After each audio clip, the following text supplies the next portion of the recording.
2003 Creighton alumnus, Mr. Kyle Korver has distinguished himself as one of the NBA's premier shooters in a 16-year professional career that includes 2 appearances in the NBA Finals and selection as an NBA All-Star.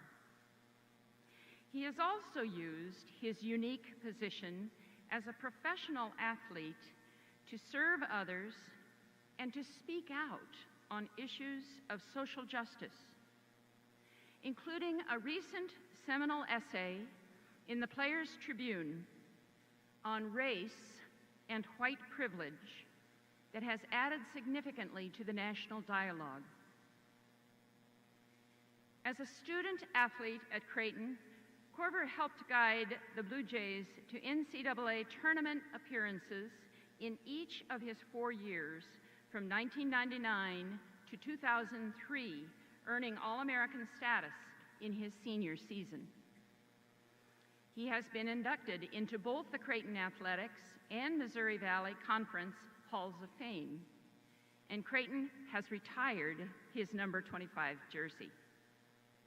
In addition to his success on the court, Mr. Korver is also noted for his philanthropy and community service. He has initiated coat drives for children in need, collected thousands of pairs of socks for a homeless shelter, sponsored construction of wheelchair ramps for families, reached out to at-risk youth, and traveled internationally in support of the NBA's Basketball Without Borders outreach program. And the Kyle Korver courts inside the Creighton Championship Center are named in his honor. At our morning ceremony, Creighton University proudly conferred upon Mr. Kyle E. Korver the degree of Doctorate of Humane Letters, honoris causa. Please join me in welcoming Mr. Kyle Korver.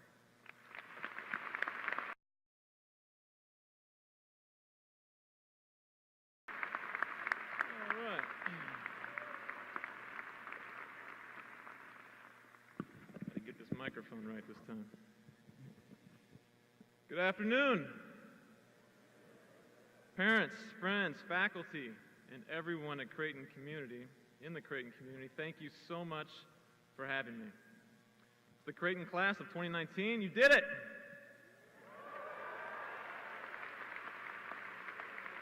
This is your day, and I am honored to be here celebrating with you. I want to give a special thanks to Father Hendrickson for inviting me.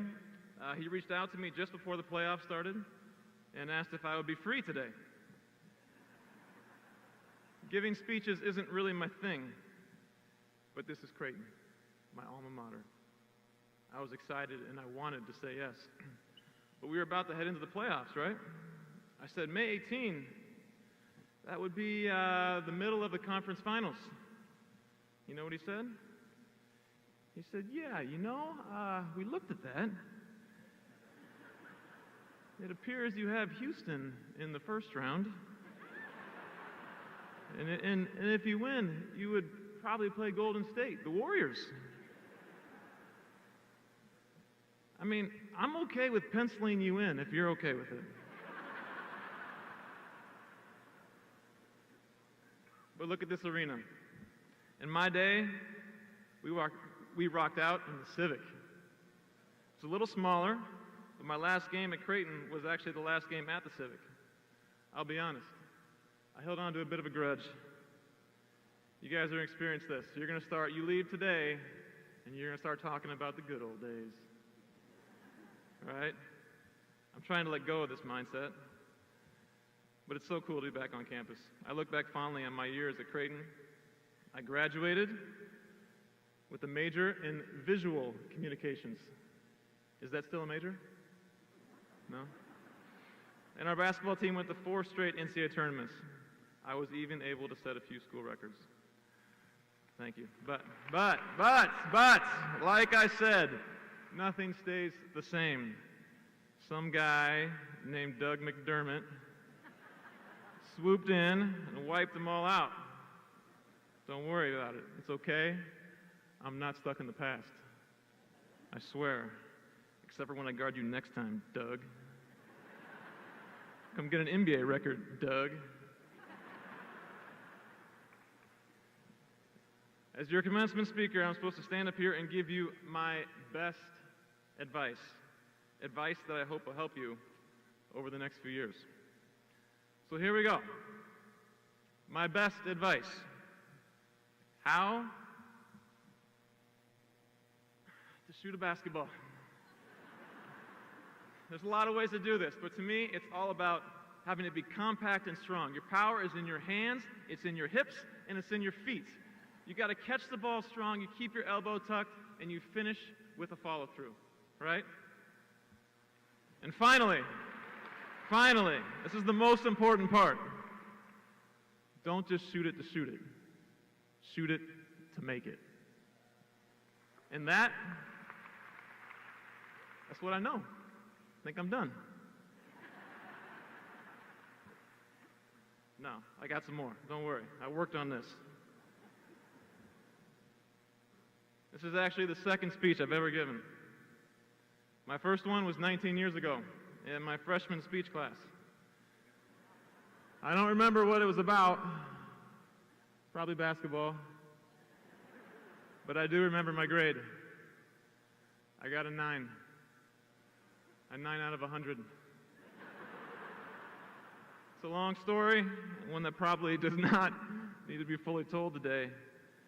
But today I promise I will do better than an F-. But now that I've set the bar low, and I've got this shooting lesson out of the way, let's do this thing. Once again, congratulations. Class of 2019. It's a big deal. It's a big deal. And like Father Hendrickson said, there won't be many days in your lives like this one. Today is a day where you can press the pause button in between one big phase of life and another and get a chance to celebrate, but also reflect. Life really does speed up after this. Just ask your parents. The second part of my job today is to offer you some wisdom before you head out into the real world, which I know you guys have heard lots about lately. Now, I know what some of you might be thinking. What does a basketball guy know about the real world? I see my wife. She's nodding right now. And it's true. Since college, my job has been shooting baskets. I've worked hard at it. And I'm proud of the work I've put in. Because hard work feels good, right? It feels good to work hard. But I also know how fortunate I am to do what I love for a living. It's not lost on me. I feel very grateful.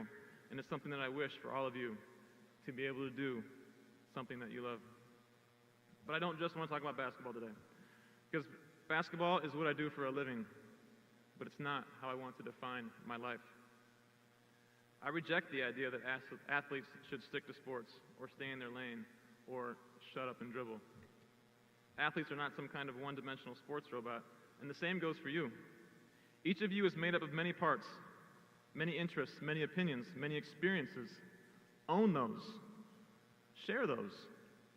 Don't let the world convince you that your voice isn't important. It makes me think of a quote by Saint Irenaeus. God, I keep getting it wrong. In the 2nd century. He said, "The glory of God is a man or a woman fully alive." Fully alive. I love that. And that's what I want to talk about today.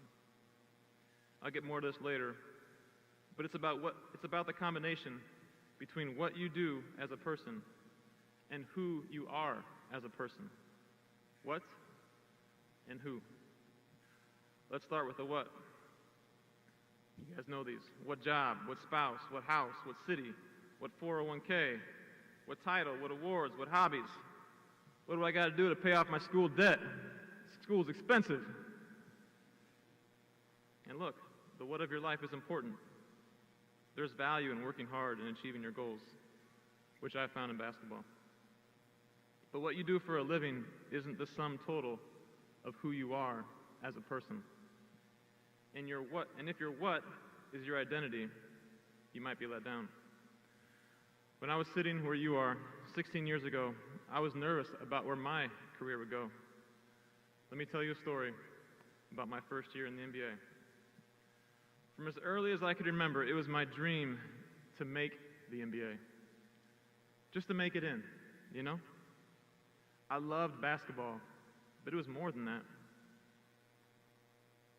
The NBA was the only thing I saw when I looked into the future. If I just made it, I thought, then I'd always be who I wanted to be. I would have everything that I wanted. And sure, the NBA is a job that gives you money, fame, and fans. But when I was a kid, the NBA dream, it wasn't necessarily about that stuff. It was about wanting to be the best at something and wanting the world to recognize it. So, I'm in your spot. The NBA draft is coming up. People said I had a chance, but it wasn't a lock. My year, 50 names came and went. It was looking pretty iffy. And then, during the last commercial break of the 2003 NBA draft, they came back from the commercial, and I saw my name scroll across the bottom of the screen. Everybody went crazy. The 51st pick to the New Jersey Nets. I found out shortly afterwards that I'd been traded to Philly. I'm not sure if trade is the right word. I was more or less sold for an undisclosed amount of money. I later found out they used that money to pay for the entry fee for their summer league team, and with leftover money, they bought a copy machine. What's your trade value? Apparently mine is a copy machine. But it's okay. Because a couple years ago, that copy machine broke. And I'm still playing.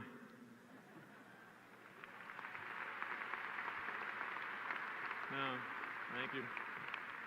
But the season started, and I found myself on the same team as the one and only Allen Iverson. By the way, all the credit in the world to AI. He was so encouraging to me. He would tell me, "Shoot or shoot the ball. Shoot it. Shoot or shoot the ball." It was a great voice for me to have in my head. But the NBA was stronger. It was faster. It was harder to get an open shot. Somewhere along the lines, I started to get the hang of it, though. I figured out my role. My rookie year, I played about 10 minutes a game. I remember telling myself, okay, you're going to get about 4 to 6 shots. You got to hit enough shots to get to 10 points. That was my goal, 10 points. And everything seemed to be working out. I had made the NBA. Then, late in the season, something happened. About 60 games in, I woke up one morning in my apartment in Philly. I turned on the shower, and I got in. An hour later, I was still in the shower, but now I wasn't standing. I had laid down in it, and the warm water had gone cold. I was a mess. I couldn't get myself to move. I was so incredibly sad. And then I got mad. Like, what is wrong with me? I'm in the NBA. I'm living the dream I had as a kid. I had all the comforts that success can get. And I was only 23. But I was empty. And I was anxious. I was miserable. And I didn't like seeing the person I saw in the mirror. Why wasn't this enough? Shouldn't everything be smooth sailing? I'm telling you guys, it was a pathetic scene, sitting on the floor, sniffling in that cold water. But I tell this story not to be all woe is me. I tell you this story because it was a moment for me. It shocked me. I wasn't supposed to feel that way. Our culture tells us that if you had the things that I have, you'd be comfortable and you'd be happy. In that moment, I realized something. I already knew my what. My what was Kyle, three-point shooter, NBA. But up to that point, I hadn't really considered the who. I mean, maybe I had some, but there wasn't a lot of depth to my thoughts. Was I just a basketball player? What did I believe in? What was important to me? What did I really care about? What if it all went away? Who would respect me or like me if I wasn't Kyle, the three-point shooter guy? Sitting on the floor of the shower that day, I didn't have any good answers. But something shifted in my heart when I realized there was something missing from the dream that I was chasing. I'm 38 years old now, and I'm still searching and redefining who I want to be. It doesn't stop. And the impact that I hope to have outside of basketball. Do we have any history majors here? Yeah, a couple. All right, props to you. You picked a difficult major. We need more of you. But man, we need your insights now more than ever. Recently, I came across a quote from the late professor and historian Howard Zinn. He said, "You can't be neutral on a moving train." Let me give you the context. It was the 60s, and Zinn was a professor talking to his students about the civil rights movement. His students, young people the same age as you, were studying you. It was history, and it was current events. But still, it didn't directly affect most of their lives. Like you, they were busy. Like you, they were just starting to figure out their own careers. And anyway, what could they do about it? Why should they care? You can't be neutral on a moving train. Here's what I think he meant. Like a train, life is happening. History is happening right now, whether we choose to take part in it or not. There is a world out there that is changing for good or for bad right now, whether we choose to take part in it or not. Our society is changing, whether we opt in or not. We have a choice to care or not. But you can't be on board the train, be a member of our society, and claim you didn't know you were along for the ride, because we all play a part. That was the 60s. Today we face our own urgent challenges. We still face deep inequalities in America, but they are easy for some of us to ignore. So Zinn's advice feels very relevant to me in 2019. In the real world, there is no neutral. Saying, "I don't know where I stand," or "that doesn't really affect me," that isn't being neutral. That's a privilege. Recently, I wrote an essay about race and privilege.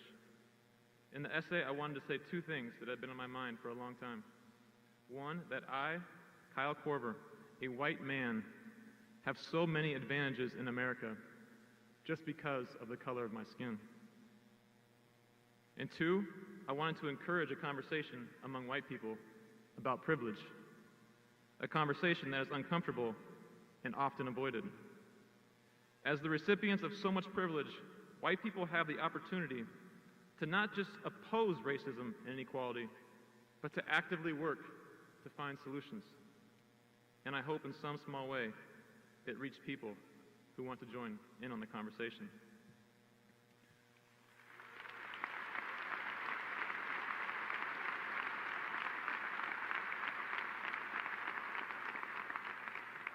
But just that's a form of privilege too, right?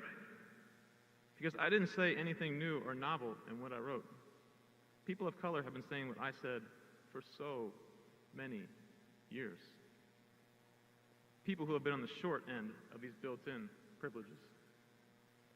Writing about this topic opened my eyes to my own blind spots, but I know there are more that I'm still uncovering. For years throughout my adulthood, it was easy to ignore things like systemic racism and privilege, because you know what? They didn't really affect me. And sometimes, when something doesn't affect you, it can become invisible. I mean, I knew at some level I was a part of a system that gave me so many advantages and marginalized others, but was I trying to do anything about it? Was I even trying to really understand? No. I was silent. I was neutral.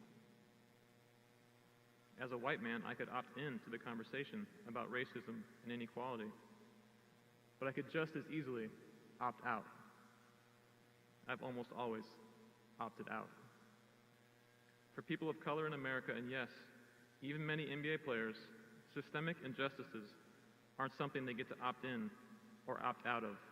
They're an everyday reality. I don't want to stand up here like I know what the solutions are, and I don't want my words to be taken away from the voices that are so often marginalized on these issues. And I certainly am not an expert on this topic. But it was important to me to begin to engage the parts of myself that were uncomfortable, and to be someone who simply cares, right? Someone who cares.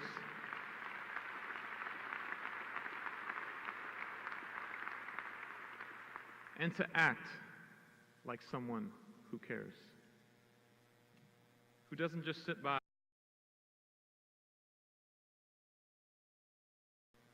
who doesn't ignore others in pain, especially if you can do something, who doesn't accept the lie that some people are more deserving of dignity and opportunity than others. My grandfather is a retired pastor of a church in Paramount, California, where I was born, and he always tells me, and anyone that will listen, Kyle, my boy, we are blessed, but we are blessed to be a blessing. I've always liked that, because it's another way to view privilege. We are blessed. And today, especially on your commencement day, you are blessed to be graduating, to be so smart and capable, to have so much life ahead of you, to be alive. Those are blessings. Those are privileges. But privilege calls for responsibility. I understand this can be uncomfortable. But know what you believe. Then you'll know where to stand. Because the real world won't tell you that. You'll find out that people have all sorts of moral codes, all kinds of motivations.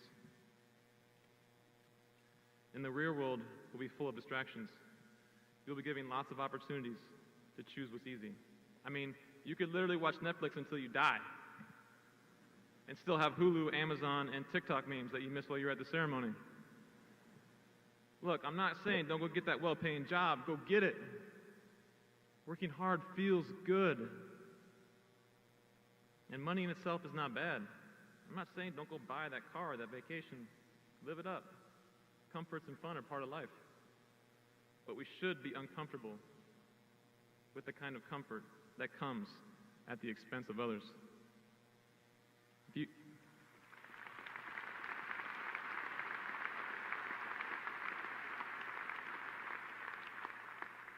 If you retreat to your own individual island in life and pretend that you aren't on this big train together, we all lose. We all lose out on your important voice, your unique contribution to the world. So let's reject the myth that we aren't all in this together, that caring about the me means you can't care about the we. Let's not sugarcoat it. This is a complicated world we live in, right? Super complicated. And we face serious, urgent problems, and your generation has inherited many of them. But looking out at you, I want to believe that there is enough hope and heart mixed with brain and skill to do anything. There is good to be activated in all of you, to solve any problem you want, to create solutions, to be better to each other in big and small ways. So yes, these are challenging times. They're complicated times. But a challenge is for rising to, not shrinking from. And out of a challenge comes opportunity. Class of 2019, my hope for you is that you can find purpose in your work, in your relationships, and in your adventures in life. But I also hope you can find meaning in how you engage with the world outside of yourself. Today is the day when you start building your legacy as graduates of Creighton.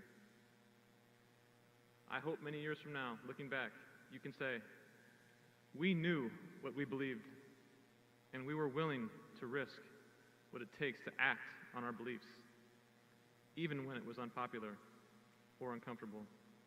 We sought finding solutions. We opted in. Now, feels like a good bit of work. Feels like a lot of work, right? On top of, like, Kyle, man, I just want to get a job. It's work. But it's good work. It's life work. Just know that through it all, if you do this work, you will become someone to be proud of. A man, a woman, fully alive. And we're counting on you. We're cheering you on. And lastly, remember, don't shoot it to shoot it. Shoot it to make it. Thank you.